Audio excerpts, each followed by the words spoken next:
Quoi de neuf chez Panini Comics cette semaine en album? Eh bien, encore une fois, une belle fournée, des belles sorties et des titres absolument incontournables, avec notamment Spider-Man, Devenir un homme de Dan Slott et Ramon Caperez, une série qui raconte les origines de Spider-Man façon moderne, mais pas façon Ultimate. C'est une nouvelle interprétation, ça c'est beaucoup dans les comics, hein, de raconter les origines des héros. Et le parti pris, c'est il y a deux partis pris intéressants. D'abord, graphiquement, c'est très chouette.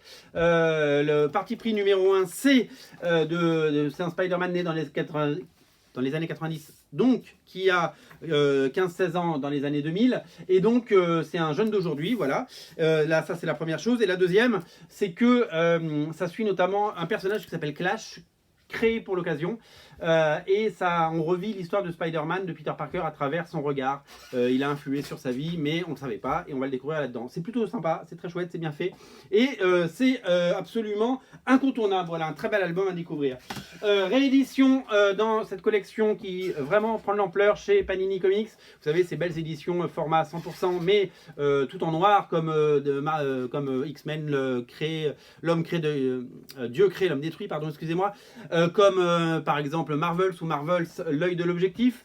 Eh bien, c'est le projet Marvel, la réécriture des origines de Marvel par Ed Brubaker et Steve Epting. Ils ont très longuement ensemble travaillé sur Captain America, et Marvel, il y a quelques années, les a laissés raconter les origines. C'est super bien fait. C'est une autre version de la création de l'univers Marvel, différente de Earth 6, différente de Marvel, et c'est magnifiquement fait par Ed Brubaker et Steve Epting. Ça, c'est vraiment un grand classique du genre.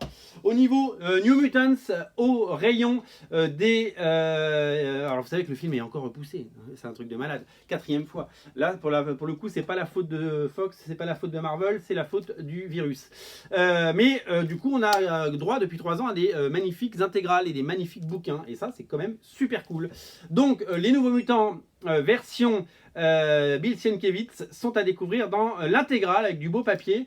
3e intégrale du nom, la 85. Elle est disponible dès à présent sur originalcomics.fr. Ça, c'est vraiment du tout bon. Et voilà, faute de film, nous avons des comics. Miss Marvel, toujours là, toujours au rendez-vous. Ne ratez pas la série Marvel Team Ups. C'est en fait des épisodes de Marvel Team Ups avec Miss Marvel. Donc 1 à 6, les auteurs s'appellent Eve Ellewing, Joey Vasquez, Clint McElroy et Ije-Guara. Excellent Ije-Guara. Voilà, plein d'histoires à découvrir, plein d'histoires inédites, avec notamment Spider-Man, puisque vous connaissez le principe des Marvel Team Ups, ce sont des rencontres. Et donc là, c'est les rencontres de Miss Marvel et bien entendu d'autres héros comme Spider-Man, on l'a dit. Ne ratez pas la réédition du Captain America, on en parlait, de Brubaker et Epting. Ça s'appelle un nouveau monde, c'est le tome 2, c'est un mini de luxe, et ça reprend cette période incroyable de Brubaker et Epting sur Captain America, certainement une des meilleures consacrées à Captain America. 3e tome déjà, j'allais dire 2e, non, 3e tome déjà des 4 Fantastiques, des Fantastic Four de Dan Slott, avec Aaron Kuder au dessin et Paco Medina. J'adore Paco Medina, fait partie de ces dessinateurs que j'apprécie vraiment beaucoup. La série relancée, vous le savez, le 1er tome était à 10 balles, et bien vous pouvez continuer à la découvrir après le succès du 1er et du 2e tome. Le 3e est disponible. On refait un tour sur les Nouveaux Mutants avec enfin la sortie de Nous sommes les Nouveaux Mutants, qui devait sortir pour le film, mais le film est repoussé.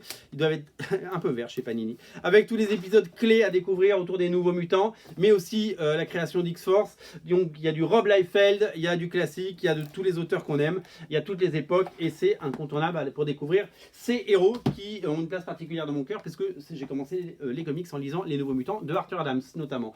Alors là, c'est la curiosité du mois, c'est Savage, on dit Savage Avengers, la série complètement improbable de Jerry Dugan qui nous crée des Avengers, mais vraiment les big guns, quoi, les costauds, les gros durs. Et là, pour le coup, l'équipe est un peu folle parce qu'il y a Conan notamment dedans et Wolverine. Les couvertures sont signées David Finch, les intérieurs sont signés Mike Deodato Jr. Quel génie ce Mike Deodato Jr.